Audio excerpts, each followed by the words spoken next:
The thing I think maybe the most important thing about anarchists in terms of their contribution to political thought is the critique of the state. Oh, yeah. My gosh.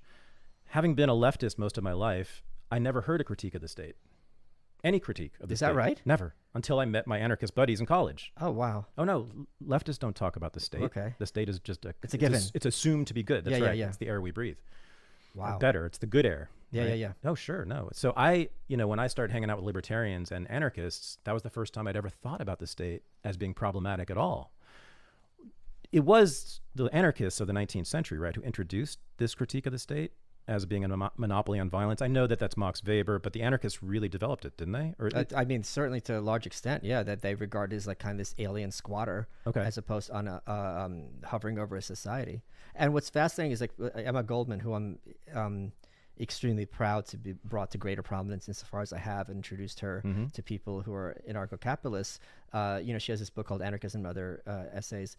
And there was an essay on public education, and I went into it being like, oh God, please no, please no, please no. Because a lot of these kind of Antifa types, if they have to choose between anarchism and the state, they will choose the state if it comes to things like vaccination or public education. So she's writing this essay on government schools, and I'm just bracing myself, and she goes ham. She's so against them, and she's dead on. Every word in that essay resonates today, which talks about this is just getting people prepared to work in corporate America in a factory. Everyone wakes up at the same time. Everyone sits in the rows, and they have to be submissive to authority, and you're just turning them into cookie cutters for the corporate state. And I'm just like, I just want to give her a standing ovation. I love that woman. Nice. Yes.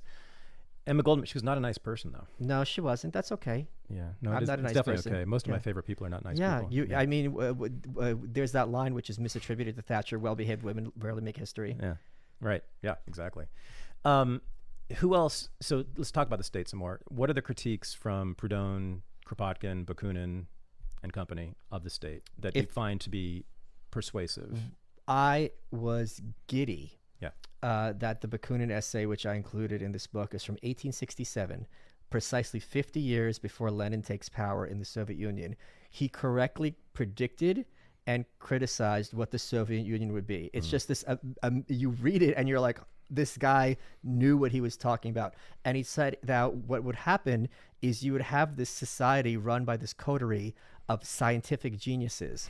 And God help you if you weren't a scientific genius, because you would be absolutely nothing and ground into the dirt.